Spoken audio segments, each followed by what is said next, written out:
ಎಲ್ರಿಗೂ ನಮಸ್ಕಾರ, welcome back to my channel. ನಾನು ಪೂಜಾ. ಇವತ್ತು ಸೋಮವಾರ ಬೆಳಿಗ್ಗೆಯಿಂದನೇ ವ್ಲಾಗ್ನ ಸ್ಟಾರ್ಟ್ ಮಾಡ್ತಾ ಇದ್ದೀನಿ. ಅಂದರೆ ಈ ರಂಗೋಲಿ ಹಾಕಿರೋದು ಮಂಗಳವಾರ ಬೆಳಿಗ್ಗೆ, ಸೋಮವಾರದ್ದು ಶೂಟ್ ಮಾಡ್ಕೊಂಡಿರಲಿಲ್ಲ, ಸೊ ಹಾಗಾಗಿ ಇವತ್ತಿಂದ ಶೇರ್ ಮಾಡ್ತಾ ಇದ್ದೀನಿ. ಇನ್ನು ತಿಂಡಿಗೋಸ್ಕರ ಅಂತ ತಟ್ಟೆ ಇಡ್ಲಿ ಮಸಾಲೆ ವಡೆನ ಮಾಡಿದ್ದೆ, ಆ ರೆಸಿಪಿ ಸಹ ಶೇರ್ ಮಾಡ್ತೀನಿ. ವಿಡಿಯೋನ ಕೊನೆ ತನಕ ನೋಡಿ, ಇಷ್ಟ ಆದರೆ ಲೈಕ್ ಮಾಡಿ ಹಾಗೆ ಶೇರ್ ಮಾಡಿ. ಅದಕ್ಕಿಂತ ಮುಂಚೆ ಒಂದು ಪುಟ್ಟದಾಗಿರುವಂಥ ರಂಗೋಲಿ ಡಿಸೈನ್ನ ನೋಡ್ಕೊಂಡು ಬನ್ನಿ.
ಇವತ್ತಿನ ರಂಗೋಲಿ ಹೇಗಿತ್ತು ಅಂತ ಕಮೆಂಟ್ ಮಾಡಿ ತಿಳಿಸಿ.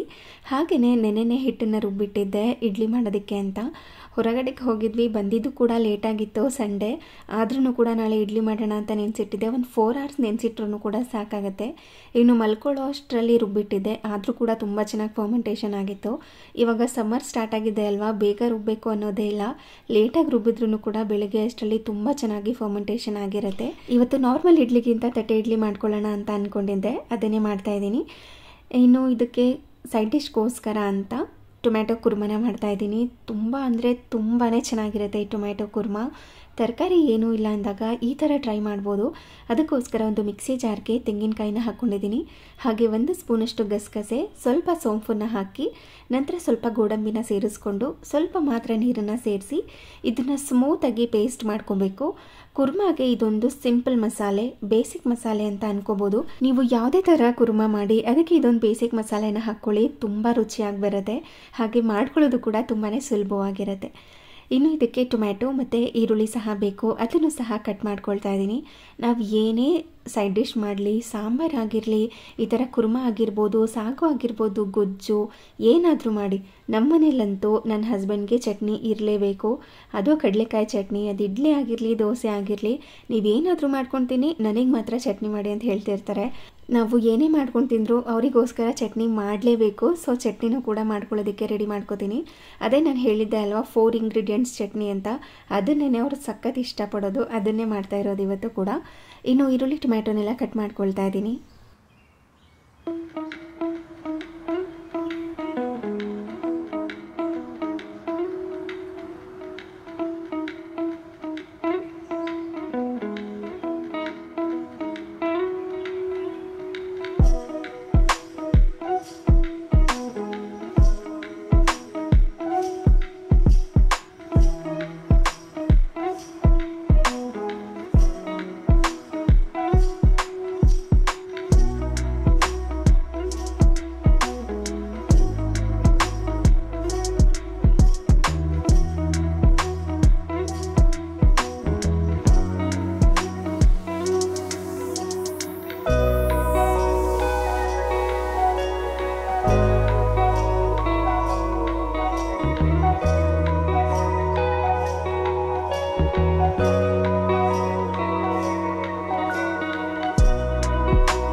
ಇನ್ನು ಅದಕ್ಕೆ ಬೇಕಾಗಿರುವಂಥ ಹಸಿಮೆಣಸಿನಕಾಯಿ, ಕರಿಬೇವಿನ ಸೊಪ್ಪು, ಪುದೀನ ಸೊಪ್ಪು, ಕೊತ್ತಂಬರಿ ಸೊಪ್ಪನ್ನೆಲ್ಲ ಕಟ್ ಮಾಡಿ ರೆಡಿ ಮಾಡ್ಕೊಂಡಿದ್ದೀನಿ. ಇವಾಗ ಒಂದು ಕಡಾಯಿನ ಬಿಸಿ ಮಾಡಲಿಕ್ಕೆ ಇಟ್ಕೊಂಡು ಅದಕ್ಕೆ ಸ್ವಲ್ಪ ಸ್ಪೈಸಸ್ನ ಹಾಕ್ಕೋಬೇಕು. ಅದನ್ನೆಲ್ಲ ಒಂದು ಕಡೆ ಎತ್ತಿಟ್ಕೊಂಡ್ಬಿಡ್ತು ಅಂತಂದರೆ ಈಸಿಯಾಗಿ ಬೇಗ ಮಾಡ್ಕೋಬೋದು, ಯಾವುದೇ ಥರ ಮರ್ತೋಗೋದಿಲ್ಲ ಅಂತ ನೀಟಾಗಿ ಎಲ್ಲನೂ ಪ್ರಿಪೇರ್ ಮಾಡಿಕೊಂಡು ಅದಾದ ನಂತರ ಆ ಕಡಾಯಿಗೆ ಸ್ವಲ್ಪ ಎಣ್ಣೆನ ಹಾಕಿ ಅದು ಕಾದಾದ ನಂತರ ಇಲ್ಲಿ ಹೋಲ್ ಸ್ಪೈಸಸ್ನ ಹಾಕ್ಕೊಳ್ತಾ ಇದ್ದೀನಿ. ಅಂದರೆ ಇದರಲ್ಲಿ ಚಕ್ಕೆ, ಲವಂಗ, ಏಲಕ್ಕಿ, ಸ್ವಲ್ಪ ಸೋಂಪು ಹಾಗೆ ಸ್ವಲ್ಪ ಜೀರಿಗೆ ಇದೆ. ಹಾಗೆ ಒಂದು ಪುಲಾವ್ ಎಲೆನ, ಚಿಕ್ಕ ಪುಲಾವ್ ಎಲೆನ ಈ ಥರ ಬಿಡಿಸ್ಕೊಂಡು ಅಂದರೆ ಇದನ್ನು ಕಟ್ ಮಾಡ್ಕೊಂಡು ಸೇರಿಸ್ಕೊಂಡಿದ್ದೀನಿ. ಅಂದರೆ ಇದನ್ನು ಪೀಸ್ ಥರ ಮಾಡ್ಕೊಂಡು ಸೇರಿಸ್ಕೊಂಡಿದ್ದೀನಿ, ಆವಾಗ ಫ್ಲೇವರ್ ತುಂಬ ಚೆನ್ನಾಗಿ ಬಿಡುತ್ತೆ ಅಂತ. ಅದಾದ ನಂತರ ಇದನ್ನು ಒಂದು ನಿಮಿಷ ಚೆನ್ನಾಗಿ ಮಿಕ್ಸ್ ಮಾಡ್ಕೋಬೇಕಷ್ಟೇ. ಮಿಕ್ಸ್ ಮಾಡ್ಕೊಂಡಾಗ ಇನ್ನೂ ಫ್ಲೇವರ್ ಚೆನ್ನಾಗಿ ಹೊಂದ್ಕೊಳ್ಳುತ್ತೆ.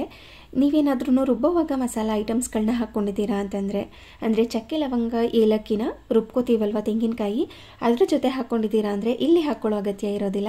ಇನ್ ಕೇಸ್ ನೀವೇನಾದ್ರೂ ಒಗ್ಗರಣೆಗೆ ಚಕ್ಕೆ, ಲವಂಗ, ಏಲಕ್ಕಿ ಹಾಕೋತೀರಾ ಅಂದರೆ ರುಬ್ಕೊಳ್ಳೋವಾಗ ಹಾಕ್ಕೋಬಾರ್ದು. ನಂತರ ಇವಾಗ ಅದನ್ನು ಫ್ರೈ ಮಾಡ್ಕೊಂಡಿದ್ಮೇಲೆ ಸಣ್ಣದಾಗಿ ಕಟ್ ಮಾಡಿ ಇಟ್ಕೊಂಡಿರುವಂಥ, ಅಂದರೆ ಸಣ್ಣದಾಗಿ ಉದ್ದದಾಗಿ ಕಟ್ ಮಾಡಿ ಇಟ್ಕೊಂಡಿರುವಂಥ ಈರುಳ್ಳಿ, ಕರಿಬೇವಿನ ಸೊಪ್ಪು, ಹಸಿಮೆಣಸಿನಕಾಯಿನ ಹಾಕಿ ಸ್ವಲ್ಪ ಹೊತ್ತು ಇದನ್ನು ಫ್ರೈ ಮಾಡ್ಕೋಬೇಕು. ನಂತರ ಅದಕ್ಕೆ ಸ್ವಲ್ಪ ಪುದೀನ ಸೊಪ್ಪನ್ನು ಕೂಡ ಸೇರಿಸ್ಕೊಂಡು ಮತ್ತೆ ಇದನ್ನು ಚೆನ್ನಾಗಿ ಮಿಕ್ಸ್ ಮಾಡಿಕೊಂಡು ಫ್ರೈ ಮಾಡ್ಕೋತಾ ಇದ್ದೀನಿ.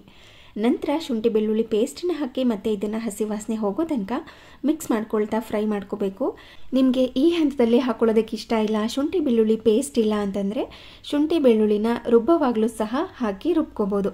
ಹಾಕೊಂಡಿರುವಂಥದ್ದನ್ನೆಲ್ಲ ಚೆನ್ನಾಗಿ ಫ್ರೈ ಮಾಡ್ಕೊಂಡಿದ ನಂತರ ಇಲ್ಲಿ 3ರಿಂದ 4 ದೊಡ್ಡ ಸೈಜಲ್ಲಿರುವಂಥ ಹಾಗೆ ಕೆಂಪುಗಾಗಿರುವಂಥ ಹುಳಿ ಟೊಮ್ಯಾಟೋನ ತೊಗೊಂಡು ಈ ಥರ ಕಟ್ ಮಾಡಿಕೊಂಡು ಚೆನ್ನಾಗಿ ಇದನ್ನು ಈ ಥರ ಮಿಕ್ಸ್ ಮಾಡ್ಕೊಳ್ಬೇಕು. ನಂತರ ಉಪ್ಪನ್ನ ಸೇರಿಸ್ಕೊಳ್ತೀನಿ. ಉಪ್ಪನ್ನು ಹಾಕಿ ಇದನ್ನು ಫ್ರೈ ಮಾಡ್ಕೊಳ್ಳೋದ್ರಿಂದ ಟೊಮ್ಯಾಟೊ, ಈರುಳ್ಳಿ ತುಂಬ ಚೆನ್ನಾಗಿ ಫ್ರೈ ಆಗುತ್ತೆ, ಹಾಗೆ ಬೇಗ ಮ್ಯಾಶ್ ಆಗುತ್ತೆ, ಹಾಗೆ ಬೇಗ ಕೂಡ ಫ್ರೈ ಆಗುತ್ತೆ ಅಂತ ಈ ಥರ ಉಪ್ಪನ್ನು ಸೇರಿಸ್ಕೊಂಡು ಚೆನ್ನಾಗಿ ಮಿಕ್ಸ್ ಮಾಡ್ಕೊಳ್ತಾ ಟೊಮ್ಯಾಟೊ ಎಲ್ಲ ಸಾಫ್ಟಾಗಿ ಆಗಿರಬೇಕು ಅಲ್ಲಿ ತನಕ ಇದನ್ನು ಮಿಕ್ಸ್ ಮಾಡಿಕೊಂಡು ಫ್ರೈ ಮಾಡ್ಕೋಬೇಕು. ನಂತರ ಇದಕ್ಕೆ ನೀರನ್ನು ಸೇರಿಸ್ಕೊಳ್ತೀನಿ, ಬೇಯೋಷ್ಟು ನೀರನ್ನು ಹಾಕಿ. ಅದಾದ ನಂತರ ಸ್ವಲ್ಪ ಸ್ಪೈಸಸ್ನ ಆ್ಯಡ್ ಮಾಡ್ಕೋಬೇಕು. ಬೇಕು ಅಂದರೆ ರುಬ್ಬೋವಾಗಲೂ ಕೂಡ ಹಾಕ್ಕೋಬೋದು, ಇಲ್ಲಾಂದರೆ ಈ ಹಂತದಲ್ಲಿ ಹಾಕ್ಕೋಬೋದು. ಕೆಲವೊಂದು ಲಾಂಗ್ ಪ್ರೋಸೆಸ್ ಇರುತ್ತೆ, ಎಲ್ಲ ಮಸಾಲೆನೂ ಕೂಡ ರುಬ್ಬೋವಾಗ ಹಾಕಿ ಒಂದೇ ಸಾರಿ ಮಾಡ್ಕೊಳ್ಳೋವಂಥದ್ದು. ಇಲ್ಲಾಂದರೆ ಈ ಥರ ಸ್ಪೈಸಸ್ಗಳನ್ನ ಹಾಕಿ ಮಾಡ್ಕೋಬೋದು. ಒಂದೊಂದು ಥರ ಮಾಡ್ಕೊಂಡಾಗ್ಲೂ ಕೂಡ ಒಂದೊಂದು ಥರ ಟೇಸ್ಟ್ ಬರುತ್ತೆ.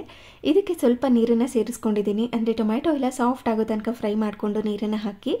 ನಂತರ ಅದಕ್ಕೆ ಅಚ್ಕಾರದ ಪುಡಿ, ಖಾರಕ್ಕೆ ತಕ್ಕಂತೆ ಸ್ವಲ್ಪ ಧನಿಯಾ ಪುಡಿ, ಹಾಗೆಯೇ ಸ್ವಲ್ಪ ಅರಿಶಿನ ಪುಡಿನ ಹಾಕಿ ಚೆನ್ನಾಗಿ ಮಿಕ್ಸ್ ಮಾಡ್ಕೊಳ್ಳೋದು.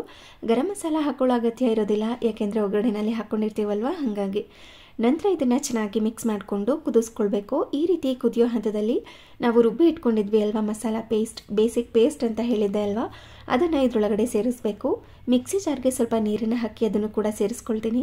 ಕನ್ಸಿಸ್ಟೆನ್ಸಿ ನೋಡ್ಕೊಳ್ಳಿ, ನಿಮಗೆ ಸ್ವಲ್ಪ ತೆಳುವಾಗಬೇಕು ಅಂದರೆ ಜಾಸ್ತಿ ನೀರನ್ನು ಹಾಕ್ಕೋಬೋದು, ತುಂಬ ಗಟ್ಟಿಯಾಗಿ ಬೇಕು ಅಂತಂದರೆ ಕಡಿಮೆ ನೀರನ್ನು ಹಾಕ್ಕೋಬೋದು. ಈ ಕನ್ಸಿಸ್ಟೆನ್ಸಿ ಇದೆ ಅಲ್ವಾ, ಇದು ಪರ್ಫೆಕ್ಟ್ ಆಗಿರುತ್ತೆ. ತೀರಾ ತೆಳುವಾಗಿಯೂ ಕೂಡ ಇಲ್ಲ, ತೀರಾ ಗಟ್ಟಿಯಾಗಿಯೂ ಕೂಡ ಇಲ್ಲ. ರುಚಿ ನೋಡ್ಕೊಳ್ಳಿ, ಉಪ್ಪೇನಾದರೂ ಕಡಿಮೆ ಇತ್ತು ಅಂದರೆ ಈ ಹಂತದಲ್ಲಿ ರುಚಿಗೆ ತಕ್ಕಷ್ಟು ಉಪ್ಪನ್ನು ಸೇರಿಸಿ ಒಂದು ಲಿಡ್ಡನ್ನ ಕ್ಲೋಸ್ ಮಾಡಿ ಇದನ್ನು ಸ್ವಲ್ಪ ಹೊತ್ತು ಸಿಮ್ನಲ್ಲೇ ಇಟ್ಕೊಂಡು ಕುದಿಸ್ಕೋಬೇಕು ಚೆನ್ನಾಗಿ. ಅದು ಕುದಿಯೋ ಅಷ್ಟರಲ್ಲಿ ಇಲ್ಲಿ ಚಟ್ನಿಗೂ ಕೂಡ ರೆಡಿ ಮಾಡ್ಕೊಳ್ತಾ ಇದ್ದೀನಿ. ಇಲ್ಲಿ ಕಡಲೆ ಬೀಜ ಚಟ್ನಿನ ಮಾಡ್ಕೋತಾ ಇದ್ದೀನಿ. ಸೊ ಹಾಗಾಗಿ ಒಂದು ತವಾಗೇನೆ ಕಡಲೆ ಬೀಜನ ಹಾಕಿ ಡ್ರೈ ರೋಸ್ಟ್ ಮಾಡ್ಕೊಳ್ಳೋದು. ಇದಕ್ಕೆ ಯಾವುದೇ ಥರ ಎಣ್ಣೆ ಏನೂ ಹಾಕ್ಕೊಂಡಿಲ್ಲ, ಸಿಂಪಲ್ಲಾಗಿ ಡ್ರೈ ರೋಸ್ಟ್ ಮಾಡ್ಕೋತಾ ಇದ್ದೀನಿ. ಅದನ್ನು ಕಂಪ್ಲೀಟಾಗಿ ಕೂಲ್ ಆಗೋದಕ್ಕೆ ಬಿಡ್ತೀನಿ. ಅದು ಕೂಲ್ ಆಗೋ ಅಷ್ಟರಲ್ಲಿ ಸೈಡಲ್ಲಿ ಟೊಮ್ಯಾಟೊ ಕುರ್ಮಾ ಸಹ ರೆಡಿ ಆಗಿತ್ತು. ಅದ್ರ ಮೇಲೆ ಸಣ್ಣದಾಗಿ ಕಟ್ ಮಾಡಿ ಇಟ್ಕೊಂಡಿರುವಂಥ ಕೊತ್ತಂಬರಿ ಸೊಪ್ಪನ್ನು ಹಾಕಿ ಚೆನ್ನಾಗಿ ಮಿಕ್ಸ್ ಮಾಡಿಕೊಂಡ್ರೆ ಟೊಮ್ಯಾಟೊ ಕುರ್ಮಾ ರೆಡಿ ಆಗಿರುತ್ತೆ. ತುಂಬಾ ಟೇಸ್ಟಿಯಾಗಿರುತ್ತೆ. ಇನ್ ಕೇಸ್ ಏನಾದರೂ ಹುಳಿ ಜಾಸ್ತಿ ಆಯಿತು ಅಂತ ಅನಿಸಿದ್ರೆ ಸ್ವಲ್ಪ ಬೆಲ್ಲ ಅಥವಾ ಸ್ವಲ್ಪ ಸಕ್ಕರೆನ ಹಾಕಿ ಮಿಕ್ಸ್ ಮಾಡ್ಕೋಬೋದು. ನಿಜವಾಗ್ಲೂ ಒಮ್ಮೆ ಟ್ರೈ ಮಾಡಿ, ನಿಮ್ಮ ಮನೆಯಲ್ಲಿ ಎಲ್ಲರಿಗೂ ಕೂಡ ಇಷ್ಟ ಆಗುತ್ತೆ. ಇನ್ನು ಇವಾಗ ಚಟ್ನಿ ಮಾಡ್ಕೊಳ್ಳೋದಕ್ಕೆ ಅಂತ ಒಂದು ಮಿಕ್ಸಿ ಜಾರ್ಗೆ ಸ್ವಲ್ಪ ಬೆಳ್ಳುಳ್ಳಿನ ಹಾಕಿ, ಅಂದರೆ 1-2 ಇಂಚಷ್ಟು ಬೆಳ್ಳುಳ್ಳಿನ ಹಾಕಿ ಡ್ರೈ ರೋಸ್ಟ್ ಮಾಡಿ ಇಟ್ಕೊಂಡಿರುವಂಥ ಕಡಲೆ ಬೀಜನ ಹಾಕ್ಕೊಂಡಿದ್ದೀನಿ. ಇನ್ನು ಕಲರ್ಗೋಸ್ಕರ ಬ್ಯಾಡಗಿ ಮೆಣಸಿನ್ಕಾಯಿ, ಖಾರಕ್ಕೋಸ್ಕರ ಗುಂಟೂರು ಮೆಣಸಿನ್ಕಾಯಿ, ನಂತರ ಸ್ವಲ್ಪ ಉಪ್ಪನ್ನು ಸೇರಿಸ್ಕೊಂಡು ಗ್ರೈಂಡ್ ಮಾಡ್ಕೊಳ್ಳೋದಷ್ಟೇ. ಈ ಥರ ಚಟ್ನಿ ನಿಮ್ಮ ಮನೆಯಲ್ಲಿ ಟ್ರೈ ಮಾಡಿ. ವೆರಿ ಸಿಂಪಲ್, ಅಂದರೆ ಬರೀ 4 ಪದಾರ್ಥನ ಹಾಕಿ ಮಾಡ್ಕೊಂಡಿರುವಂಥದ್ದು. ಟೇಸ್ಟ್ ಮಾತ್ರ ತುಂಬಾ ಚೆನ್ನಾಗಿರುತ್ತೆ. ಕೆಲವೊಂದು ಸಾರಿ ಹೀಗೆ ಅಲ್ವಾ, ನಾವು ಏನೇನೋ ಹಾಕಿ ಮಾಡಿದ್ರೂ ಕೂಡ ಟೇಸ್ಟ್ ಅಷ್ಟೊಂದು ಚೆನ್ನಾಗಿ ಬರೋದಿಲ್ಲ. ಬರೀ ಸಿಂಪಲಾಗಿ ಮಾಡ್ಕೊಂಡಾಗ ಎಷ್ಟು ಚೆನ್ನಾಗಿರುತ್ತಲ್ವ. ಇವಾಗ ಚಟ್ನಿ ಸಹ ರೆಡಿ ಆಯಿತು. ನಾರ್ಮಲಾಗಿ ಕುಪ್ಪು ಇಡ್ಲಿ ಮಾಡ್ಕೊಳ್ಳೋದಕ್ಕಿಂತ ಸ್ವಲ್ಪ ತಟ್ಟೆ ಇಡ್ಲಿ ಥರ ಮಾಡ್ಕೊಳ್ಳೋಣ ಅಂತ ರೆಡಿ ಮಾಡ್ಕೊಳ್ತಾ ಇದ್ದೀನಿ. ಇವಾಗ ತಟ್ಟೆ ಇಡ್ಲಿ ಪ್ಲೇಟ್ನೆಲ್ಲ ನೀಟಾಗಿ ತೊಳೆದಿಟ್ಟಿದ್ದೆ, ಅದಕ್ಕೆ ಆಯಿಲ್ನೆಲ್ಲ ಹಾಕಿ ಗ್ರೀಸ್ ಮಾಡ್ಕೋಬೇಕು. ಹಾಗೆ ಇನ್ನೊಂದು ಸೈಡಲ್ಲಿ ಇಡ್ಲಿ ಪಾತ್ರೆ ಏನಿತ್ತು ಅದನ್ನು ಒಂದು ಸಾರಿ ಚೆನ್ನಾಗಿ ವಾಶ್ ಮಾಡಿಕೊಂಡು ನಾರ್ಮಲ್ ಫಿಲ್ಟರ್ ವಾಟರ್ನೇ ಹಾಕಿ ಅದಕ್ಕೆ ಸ್ವಲ್ಪ ಹುಣಸೆ ಹಣ್ಣು ಅಥವಾ ನಿಂಬೆ ಹಣ್ಣಿನ ರಸನ ಹಾಕಿ ಕುದಿಲಿಕ್ಕೆ ಇಡ್ತೀನಿ. ಆವಾಗ ಪಾತ್ರೆ ಬೇಗ ಕಪ್ಪಗಾಗೋದಿಲ್ಲ. ಬೇಗ ಅಂತಲ್ಲ, ನಾವು ಎಷ್ಟೇ ಸತಿ ಇಡ್ಲಿನ ಬೇಯಿಸ್ಕೊಂಡ್ರೂ ಕೂಡ ಪಾತ್ರೆ ಕಪ್ಪಗಾಗೋದಿಲ್ಲ, ಅಂದರೆ ಜಾಸ್ತಿ ಕ್ಲೀನ್ ಮಾಡ್ಕೊಳ್ಳೋ ಅಗತ್ಯ ಇರೋದಿಲ್ಲ ಅಂತ ಆ ಥರ ಹಾಕ್ಕೊಳ್ಳೋದು. ನಂತರ ಇವಾಗ ಇಡ್ಲಿ ಪ್ಲೇಟ್ಸ್ಗೆ ಸ್ವಲ್ಪ ಈ ಥರ ಎಣ್ಣೆನ ಹಾಕಿ ಗ್ರೀಸ್ ಮಾಡ್ಕೊಳ್ಳೋದು. ಎಣ್ಣೆ ಬೇಡ ಅಂತಂದರೆ ತುಪ್ಪನ ಕರಗಿಸಿ ಒಂದೊಂದು ಹನಿಯಷ್ಟು ಹಾಕಿ ಚೆನ್ನಾಗಿ ಇದನ್ನು ಗ್ರೀಸ್ ಮಾಡ್ಕೋಬೇಕು. ಗ್ರೀಸ್ ಮಾಡ್ಕೊಂಡಿದ ನಂತರ ಈ ಇಡ್ಲಿ ಹಿಟ್ಟನ್ನು ಹಾಕ್ಕೊಳ್ಳೋದು. ನಿಮಗೆ ಈ ಥರ ಎಣ್ಣೆನ ಹಾಕ್ಕೊಳ್ಳೋದು ಬೇಡ ಅಂತ ಅಂದರೆ ನೀವು ಬಟ್ಟೆನ ಹಾಕಿ ಸಹ ಮಾಡ್ಕೋಬೋದು, ಅಂದರೆ ಚಿಪ್ಲು ಇಡ್ಲಿ ಮಾಡ್ಕೋತೀವಲ್ವ ಆ ಥರ. ಇಲ್ಲ ಅಂದರೆ ಬಾಳೆ ಎಲೆನ ಕಟ್ ಮಾಡಿ ಹಾಕಿ ಅದಾದ ನಂತರ ಹಿಟ್ಟನ್ನು ಹಾಕಿ ಮಾಡ್ಕೋಬೋದು. ಆವಾಗ ಒಂದು ಹನಿ ಸಹ ಎಣ್ಣೆ ಬೇಕಾಗಿರೋದಿಲ್ಲ.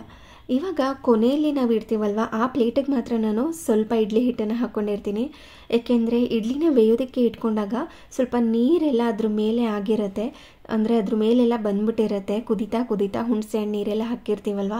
ಸೊ ಹಾಗಾಗಿ ಅಷ್ಟೊಂದು ಚೆನ್ನಾಗಿರೋದಿಲ್ಲ ಅಂತ ಕೊನೆಯಲ್ಲಿ ತಳದಲ್ಲಿರುವಂಥ ಪ್ಲೇಟ್ಗೆ ಸ್ವಲ್ಪ ಹಿಟ್ಟನ್ನು ಹಾಕ್ಕೊಂಡಿರ್ತೀನಿ. ಇನ್ನು ಮಿಕ್ಕೊಂಡಿರುವಂಥ ಪ್ಲೇಟ್ಸ್ಗೆಲ್ಲ ಸ್ವಲ್ಪ ಜಾಸ್ತಿ ಹಿಟ್ಟನ್ನು ಹಾಕಿ ತಟ್ಟೆ ಇಡ್ಲಿನ ಮಾಡ್ಕೋತೀನಿ. ತಟ್ಟೆ ಇಡ್ಲಿ ನೋಡ್ತಿರ್ಬೋದು ನೀವು, ಎರಡೆರಡು ಸೌಟ್ ಹಾಕಿ ಮಾಡ್ಕೊಳ್ಳೋದ್ರಿಂದ ಒಂದು ತಟ್ಟೆ ಇಡ್ಲಿ ಅಥವಾ ಒಂದೂವರೆ ಆದರೆ ಹೊಟ್ಟೆ ತುಂಬೋಗ್ಬಿಡುತ್ತೆ. ನಾವು ನಾರ್ಮಲಾಗಿ ಕುಪ್ಪೆ ಇಡ್ಲಿ ಮಾಡ್ಕೋತೀವಲ್ವ ಅದರಲ್ಲಿ ಒಂದು ಸೌಟ್ನ 3 ಇಡ್ಲಿ ಮಾಡ್ಕೊಂಡಿರ್ತೀವಿ. ಸೊ ಹಾಗಾಗಿ ತಟ್ಟೆ ಇಡ್ಲಿ ಒಂದೇ ಸಾರಿ ಬೇಯಿಸ್ಕೊಬೋದಲ್ಲ, ಮತ್ತೆ ಮತ್ತೆ ಬೇಯಿಸ್ಕೊಳ್ಳೋ ಅಗತ್ಯ ಇರೋದಿಲ್ಲ ಅಂತ ಈ ಥರ ಒಂದೇ ಸಾರಿ ಹಾಕಿ ಬೇಯಿಸ್ಕೊತೀನಿ.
ನನ್ನ ಹಸ್ಬೆಂಡ್ಗೆ ಚಟ್ನಿನ ಹಾಕಿ ಸರ್ವ್ ಮಾಡಿದ್ದೀನಿ. ನಮಗೆ ಈ ಥರ ಟೊಮೆಟೊ ಕುರ್ಮನ ಹಾಕಿ ಸರ್ವ್ ಮಾಡ್ಕೋತಾ ಇದ್ದೀವಿ.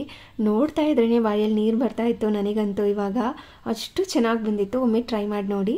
ಇನ್ನು ಮಸಾಲೆ ವಡೆ ಇಲ್ಲ ಅಂದರೆ ಹೆಂಗೆ ಅಲ್ವಾ, ಸೊ ಹಾಗಾಗಿ ಕಡಲೆಬೇಳೆನ ಹಾಕಿ ಮಸಾಲ ವಡೆನ ಮಾಡ್ತಾ ಇದ್ದೀನಿ. ಅದಕ್ಕೋಸ್ಕರ ಒಂದು ಮಿಕ್ಸಿ ಜಾರ್ಗೆ 1 ಇಂಚಷ್ಟು ಚಕ್ಕೆ, 2 ಲವಂಗನ ಸೇರಿಸ್ಕೊಂಡಿದ್ದೀನಿ. ಹಾಗೆ 1 ಸ್ಪೂನಷ್ಟು ಧನಿಯಾ, ಅರ್ಧ ಸ್ಪೂನ್ಗಿಂತ ಕಡಿಮೆ ಜೀರಿಗೆ, 1/4 ಸ್ಪೂನ್ಗಿಂತ ಕಡಿಮೆ ಸೋಂಪನ್ನ ಹಾಕ್ಕೊಂಡಿದ್ದೀನಿ. ನಂತರ ಸ್ವಲ್ಪ ಶುಂಠಿ, ಬೆಳ್ಳುಳ್ಳಿ, ಸ್ವಲ್ಪ ಕರಿಬೇವಿನ ಸೊಪ್ಪು, ಹಾಗೆ 2 ಒಣಗಿರುವಂಥ ಮೆಣಸಿನಕಾಯಿನ ಸೇರಿಸ್ಕೊಂಡು ಹಾಗೆ ತುರಿದಿಟ್ಕೊಂಡಿರುವಂಥ ಹಸಿ ತೆಂಗಿನಕಾಯಿ ತುರಿನ ಹಾಕಿ ಸ್ವಲ್ಪ ಅರಿಶಿನ ಪುಡಿನ ಸೇರಿಸಿ ರುಚಿಗೆ ತಕ್ಕಷ್ಟು ಕಲ್ಲುಪ್ಪನ್ನ ಸೇರಿಸಿ ಇದಕ್ಕೆ ನೀರನ್ನು ಹಾಕ್ತೇನೆ ಗ್ರೈಂಡ್ ಮಾಡ್ಕೋಬೇಕು. ಸ್ವಲ್ಪ ತರಿಯಾಗಿಯೇ ಇರಬೇಕು. ಈ ಥರ ಗ್ರೈಂಡ್ ಮಾಡಿಕೊಂಡು ಅದಾದ ನಂತರ 3 ಇಂದ 4 ಗಂಟೆಗಳ ಕಾಲ ನೆನೆಸಿಟ್ಕೊಂಡಿರುವಂಥ ಕಡಲೆಬೇಳೆನ ಸೇರಿಸಿ ನೀರನ್ನು ಹಾಕ್ತೇನೆ ರುಬ್ಕೋಬೇಕು. ನೀವೇನಾದರೂ ನೀರನ್ನು ಹಾಕ್ಬಿಟ್ರೆ ಸ್ವಲ್ಪ ತೆಳುವಾಗಿಬಿಡುತ್ತೆ, ಆವಾಗ ತಟ್ಟೋದಕ್ಕೆ ತುಂಬ ಕಷ್ಟ ಆಗುತ್ತೆ, ಆವಾಗ ಕ್ರಿಸ್ಪಿಯಾಗಿ ಬರೋದಿಲ್ಲ. ಉದ್ದಿನ ವಡೆ ಮಾಡ್ಕೋತೀವಲ್ಲ ಆ ಥರ ಸಾಫ್ಟಾಗಿ ಆಗಿಬಿಡುತ್ತೆ. ಅದಕ್ಕೋಸ್ಕರ ನೀರನ್ನು ಹಾಕ್ತೇನೆ ರುಬ್ಕೋಬೇಕು. ನೋಡಿ, ಈ ಕನ್ಸಿಸ್ಟೆನ್ಸಿಯಲ್ಲಿ ಇರಬೇಕು. ಈ ಥರ ತರಿಯಾಗಿಯೇ ಇರಬೇಕು, ತೀರಾ ನುಣ್ಣಗೆ ರುಬ್ಕೊಳ್ಳೋದಕ್ಕೆ ಹೋಗಬೇಡಿ. ಇವಾಗ ರುಬ್ಕೊಂಡಿರುವಂಥದ್ದನ್ನು ಒಂದು ಮಿಕ್ಸಿಂಗ್ ಬೌಲ್ಗೆ ಸೇರಿಸ್ಕೊತಾ ಇದ್ದೀನಿ. ನಂತರ ಅದಕ್ಕೆ ಸಣ್ಣದಾಗಿ ಕಟ್ ಮಾಡಿ ಇಟ್ಕೊಂಡಿರುವಂತಹ ಈರುಳ್ಳಿನ ಹಾಕ್ಕೋಬೇಕು. ಈರುಳ್ಳಿ ಜಾಸ್ತಿ ಇದ್ದಷ್ಟು ವಡೆ ತುಂಬಾ ರುಚಿಯಾಗಿ ಬರುತ್ತೆ. ನಂತರ ಇದಕ್ಕೆ ಸಣ್ಣದಾಗಿ ಕಟ್ ಮಾಡಿ ಇಟ್ಕೊಂಡಿರುವಂತಹ ಕೊತ್ತಂಬರಿ ಸೊಪ್ಪು, ಹಾಗೆ ಸಣ್ಣದಾಗಿ ಕಟ್ ಮಾಡಿ ಇಟ್ಕೊಂಡಿರುವಂಥ ಸಬ್ಸಿಗೆ ಸೊಪ್ಪು. ಮೇಯ್ನಾಗಿ ಬೇಕಾಗಿರುವಂಥದ್ದೇ ಸಬ್ಸಿಗೆ ಸೊಪ್ಪು, ಒಳ್ಳೆ ರುಚಿ ಬರುತ್ತೆ ಮಸಾಲೆ ವಡೆಗೆ ಹಾಕ್ಕೊಂಡ್ರೆ. ಹಾಗೆ ಸಣ್ಣದಾಗಿ ಕಟ್ ಮಾಡಿ ಇಟ್ಕೊಂಡಿರುವಂಥ ಹಸಿಮೆಣಸಿನಕಾಯಿ, ಬೇಕು ಅಂದರೆ ಪುದೀನ ಸೊಪ್ಪನ್ನು ಹಾಕ್ಕೋಬೋದು. ನಾನಿಲ್ಲಿ ಹಾಕ್ಕೊಂಡಿದ್ದೀನಿ. ಹಾಕ್ಕೊಂಡ್ರೆ ಟೇಸ್ಟ್ ತುಂಬಾ ಚೆನ್ನಾಗಿರುತ್ತೆ. ನಂತರ ಚಿಟಿಕೆಯಷ್ಟು ಹಿಂಗನ್ನು ಸೇರಿಸಿ ಚೆನ್ನಾಗಿ ಇದನ್ನು ಮಿಕ್ಸ್ ಮಾಡ್ಕೋಬೇಕು. ನೀವು ಆಂಬೂಡೆ ಥರ ಮಾಡ್ಕೋತೀರಾ ಅಂತಂದರೆ ಬರೀ ಕಡಲೆಬೇಳೆನ ರುಬ್ಕೊಂಡು ಮಾಡ್ಕೋಬೋದು. ಆದರೆ ಇದನ್ನೆಲ್ಲ ಹಾಕ್ಕೊಂಡು ಮಾಡ್ಕೊಂಡ್ರೇ ರುಚಿಯಾಗಿ ಬರೋದು ಅಲ್ವಾ. ಇನ್ನು ಇವಾಗ ಇದನ್ನು ಮಿಕ್ಸ್ ಮಾಡ್ಕೊಂಡಿದ್ದಾಯಿತು. ಇವಾಗ ಸಣ್ಣ ಸಣ್ಣ ಉಂಡೆಗಳನ್ನಾಗಿ ಮಾಡಿಕೊಂಡು ಕೈಯಲ್ಲಾದ್ರೂ ತಟ್ಕೋಬೋದು. ಈ ಥರ ಬಾಳೆ ಎಲೆ ಮೇಲೆ ತಟ್ಟಿ ಸಹ ಹಾಕ್ಕೋಬೋದು. ಬಾಳೆ ಎಲೆ ಮೇಲೆ ಹಾಕ್ಕೊಂಡ್ರೆ ಈಸಿಯಾಗಿ ತೆಗಿಬೋದು, ಹಾಗೆ ಬೇಗ ಕೂಡ ಆಗುತ್ತೆ ಅಂತ. ಹಾಗೆ ನಮ್ಮನೆಯಲ್ಲಿ ಹೇಗೆ ಅಂತಂದರೆ ಇದ್ರ ಮೇಲೆ ಸ್ವಲ್ಪ ಕಡಲೆಬೇಳೆನ ಹಾಕಿ ಫ್ರೈ ಮಾಡಿಕೊಂಡ್ರೆ ಮಧ್ಯದಲ್ಲಿ ಒಂದೊಂದು ಕ್ರಿಸ್ಪಿಯಾಗಿ ಸಿಗುತ್ತೆ, ತುಂಬಾ ಚೆನ್ನಾಗಿರುತ್ತೆ ಅಂತ ಈ ಥರ ಮಾಡ್ಕೋತೀವಿ. ನಿಮಗೂ ಏನಾದ್ರೂ ಈ ಥರ ಕ್ರಿಸ್ಪಿಯಾಗಿ ಅಂದರೆ ಸೂಪರ್ ಕ್ರಿಸ್ಪಿ ಆಗಬೇಕು, ಒಂದೊಂದು ಮಧ್ಯದಲ್ಲಿ ಸಿಗ್ತಾ ಇರಬೇಕು, ತಿನ್ನೋವಾಗ ಚೆನ್ನಾಗಿರುತ್ತೆ ಅಂತ ಅನಿಸಿದ್ರೆ ಈ ಥರ ಹಾಕಿ ಟ್ರೈ ಮಾಡಿ. ನಿಮಗೂ ಕೂಡ ಇಷ್ಟ ಆಗ್ಬೋದು. ಇನ್ ಕೇಸ್ ಈ ಥರ ಇಷ್ಟ ಆಗೋದಿಲ್ಲ ಅಂತಂದರೆ ಪ್ಲೇನಾಗೂ ಸಹ ಮಾಡ್ಕೋಬೋದು. ಇವಾಗ ಕಾದಿರುವಂಥ ಎಣ್ಣೆಯಲ್ಲಿ ಒಂದೊಂದೇ ಈ ಥರ ವಡೆನ ತಟ್ಟಿ ಹಾಕಿ ಫ್ರೈ ಮಾಡ್ಕೋತೀನಿ. ನಿಮಗೆ ತೆಳುವಾಗಿ ಬೇಕಿದ್ದರೆ ಫುಲ್ ಕ್ರಿಸ್ಪಿಯಾಗಿ ತೆಳುವಾಗಬೇಕು ಅಂದರೆ ಆ ಥರ ಸಹ ಮಾಡ್ಕೋಬೋದು, ಸ್ವಲ್ಪ ಮಂದವಾಗಿ ಸಹ ಮಾಡ್ಕೋಬೋದು. ನಮ್ಮನೆಯಲ್ಲಿ ಹೇಗೆ ಅಂತಂದರೆ ಫುಲ್ ಕ್ರಿಸ್ಪಿಯಾಗಿರಬೇಕು, ಹಾಗೆ ವಡೆ ಫುಲ್ ತೆಳುವಾಗಿರಬೇಕು, ಆ ಥರ ಇಷ್ಟ. ಸೊ ಹಾಗಾಗಿ ಅದೇ ಥರನೇ ಮಾಡ್ಕೋತಾ ಇದ್ದೀನಿ. ನಿಮಗೆ ಹೆಂಗಿಷ್ಟ ಆ ಥರ ನೀವು ಮಾಡ್ಕೊಳ್ಳಿ. ಈ ಥರ ಕಲರ್ ಚೇಂಜ್ ಆಗೋ ತನಕ ಹಾಗೆಯೇ ಸೂಪರ್ ಕ್ರಿಸ್ಪಿಯಾಗಿ ಆಗೋ ತನಕ ಫ್ರೈ ಮಾಡ್ಕೋಬೇಕು. ಸ್ವಲ್ಪ ಕಲರ್ ಕಡಿಮೆ ಇರೋವಾಗಲೇ ಎತ್ತಿಟ್ಕೊಂಬಿಡಿ, ಬಿಸಿ ಇರುತ್ತಲ್ವ. ನಾವು ಎತ್ತಿಟ್ಟ ನಂತರನೂ ಕೂಡ ಅದು ಫ್ರೈ ಆಗುತ್ತೆ, ಅಂದರೆ ಬಿಸಿಲಿ ಅದು ಬೇಯುತ್ತೆ. ಸೊ ಹಾಗಾಗಿ ಸ್ವಲ್ಪ ಕಲರ್ ಕಡಿಮೆ ಇರೋವಾಗಲೇ ಎತ್ಕೊಳ್ಳಿ. ನೋಡಿ ಈ ಥರ ಕಲರ್ ಚೇಂಜ್ ಆಗಿರುತ್ತೆ. ನೋಡಿ ಈ ಕಲರ್ ಬರೋ ತನಕ ನೀವು ಎಣ್ಣೆನಲ್ಲೇ ಇಟ್ಕೊಂಡು ಫ್ರೈ ಮಾಡಿಕೊಂಡ್ರೆ ಎತ್ತಿದ ನಂತರ ಫುಲ್ ಕಹಿ ಥರ ಬಂದುಬಿಡುತ್ತೆ, ಸೀದೋಗ್ಬಿಡುತ್ತೆ ಅಂತ ಹೇಳ್ತಾರಲ್ವ, ಆ ಥರ ಆಗಿಬಿಟ್ಟಿರುತ್ತೆ. ಸೊ ಹಾಗಾಗಿ ಸ್ವಲ್ಪ ಕಡಿಮೆ ಕಲರ್ ಇರೋವಾಗಲೇ ಎತ್ತಿಟ್ಕೊಂಡ್ರೆ ಪರ್ಫೆಕ್ಟಾಗಿ ಆಗಿರುತ್ತೆ. ಫಸ್ಟ್ ಮುರಿದಿದ್ದು ಫುಲ್ ತೆಳುವಾಗಿರೋವಂಥ ವಡೆ ಆ ಥರ ಇಷ್ಟ ನಮಗೆ. ಬೇಕು ಅಂದರೆ ಈ ಥರ ನೀವು ಮಂದವಾಗಿ ಸಹ ಮಾಡ್ಕೋಬೋದು, ತುಂಬಾ ರುಚಿಯಾಗಿರುತ್ತೆ. ಒಮ್ಮೆ ಟ್ರೈ ಮಾಡಿ ನೋಡಿ, ನಿಮ್ಮನೇಲಿ ಕೂಡ ಇಷ್ಟ ಆಗ್ಬೋದು. ಇನ್ನು ಬೆಳಿಗ್ಗೆ ಬ್ರೇಕ್ಫಾಸ್ಟ್ಗೆ ಅಂತ ವಡೆ ಮಾಡಿದ್ದೆ, ಅಂದರೆ ಇಡ್ಲಿ ಜೊತೆ ಚೆನ್ನಾಗಿರುತ್ತೆ ಅಂತ. ಅದನ್ನೆಲ್ಲ ತಿಂದಿದ ನಂತರನೂ ಕೂಡ ಸ್ವಲ್ಪ ಹಿಟ್ಟು ಮಿಕ್ಕೊಂಡಿತ್ತು, ಒಂದು 2 ವಡೆ ಮಾಡ್ಕೊಂಡಿದ್ದೆ ಅಷ್ಟೇ. ಹಿಟ್ಟು ಮಿಕ್ಕೊಂಡಿತ್ತಲ್ಲ, ಇನ್ನು ಈವ್ನಿಂಗ್ ಸ್ನ್ಯಾಕ್ಸ್ಗೆ ಏನು ಮಾಡೋದು ಬೇಡ, ಅದೇ ಹಿಟ್ಟಲ್ಲೇ ವಡೆ ಮಾಡಿಕೊಂಡು ಟೀ ಅಥವಾ ಕಾಫಿ ಏನಾದರೂ ಮಾಡ್ಕೊಳ್ಳೋಣ ಅಂತ ಮಾಡ್ಕೋತಾ ಇದ್ದೀನಿ. ಈ ಥರ ವಡೆ ಮಾಡಿದಾಗ ನಾವು ಈಸಿಯಾಗಿ ಸ್ಟೋರ್ ಮಾಡ್ಕೋಬೋದು. ನೆಕ್ಸ್ಟ್ ಡೇನೂ ಕೂಡ ನಾವು ಆರಾಮಾಗಿ ಮಾಡ್ಕೋಬೋದು. ವಡೆನ ಕೆಟ್ಟೋಗ್ಬಿಡುತ್ತೆ ಆ ಥರ ಏನೂ ಇರೋದಿಲ್ಲ. ಆರಾಮಾಗಿ ಫ್ರಿಜ್ನಲ್ಲಿ ಸ್ಟೋರ್ ಮಾಡ್ಕೋಬೋದು. ಒಂದು ಬಾಕ್ಸ್ನಲ್ಲಿ ಹಾಕಿ ಸ್ಟೋರ್ ಮಾಡ್ಕೊಂಡಿರ್ತೀನಿ. ಬೇಕು ಅಂದಾಗ ಈ ಥರ ವಡೆನ ತಟ್ಕೊಳ್ಳೋದಷ್ಟೇ.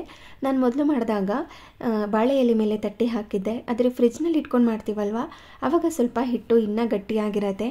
ಆರಾಮಾಗಿ ನಾವು ಕೈಯಲ್ಲೇ ತಟ್ಟಿ ಮಾಡ್ಕೋಬೋದು. ಪದೇ ಪದೇ ಕೈ ತೊಳಿಬೇಕು, ಇಲ್ಲಾಂದರೆ ಬಟರ್ ಪೇಪರ್ ಮೇಲೆ ಬಾಳೆ ಎಲೆ ಮೇಲೆ ಮಾಡ್ಕೋಬೇಕು ಅಂತ ಏನೂ ಇರೋದಿಲ್ಲ. ನೀವು ನೋಡ್ತಿರ್ಬೋದು ಎಷ್ಟು ಈಸಿಯಾಗಿ ಕೈಯಿಂದನೇ ತಟ್ಟೆ ಹೊರಗಡೆ ತೆಗಿತಿದ್ದೀನಿ ಅಂತ. ನೀವೇನಾದ್ರೂ ಜಾಸ್ತಿ ನೀರು ಹಾಕ್ಕೊಂಡ್ಬಿಡ್ತು ಅಂತಂದರೆ ಇಷ್ಟು ಈಸಿಯಾಗಿ ಬರೋದೇ ಇಲ್ಲ, ಅದು ಕೈಗೆಲ್ಲ ಕಚ್ಕೊಂಡ್ಬಿಡುತ್ತೆ. ಅರ್ಧ ಕೈಯಿಂದ ಬಂದರೆ ಇನ್ನರ್ಧ ಕೈಯಲ್ಲೇ ಅಂಟ್ಕೊಂಡಿರುತ್ತೆ.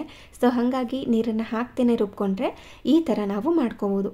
ಹಾಗೆ ಇನ್ನೊಂದು ಸೈಡಲ್ಲಿ ಟೀನು ಕೂಡ ಮಾಡಲಿಕ್ಕೆ ಇಟ್ಟಿದ್ದೆ, ಅದು ಕೂಡ ರೆಡಿಯಾಗಿತ್ತು. ಇವಾಗ ಬಿಸಿ ಬಿಸಿಯಾಗಿ ವಡೆ ತಿನ್ಕೊಂಡು ಬಿಸಿ ಬಿಸಿಯಾಗಿ ಟೀ ಕುಡಿಯೋದು. ಇದಾಗಿತ್ತು ಇವತ್ತಿನ ದಿನ. ಈ ರೆಸಿಪೀಸ್ನೆಲ್ಲ ನೀವು ಕೂಡ ಟ್ರೈ ಮಾಡಿ, ನಿಮ್ಮ ಮನೆಯವ್ರಿಗೂ ಕೂಡ ಇಷ್ಟ ಆಗ್ಬೋದು. ಇನ್ ಕೇಸ್ ಈ ವಿಡಿಯೋ ಏನಾದರೂ ಇಷ್ಟ ಆಗಿದ್ರೆ, ಯೂಸ್ಫುಲ್ ಅನಿಸಿದ್ರೆ ಪ್ಲೀಸ್ ಒಂದು ಲೈಕ್ ಮಾಡಿ, ಹಾಗೆ ನಿಮ್ಮ ಫ್ರೆಂಡ್ಸ್ ಆ್ಯಂಡ್ ಫ್ಯಾಮಿಲಿಗೆಲ್ಲ ಈ ವಿಡಿಯೋನ ಶೇರ್ ಮಾಡಿ. Thank you.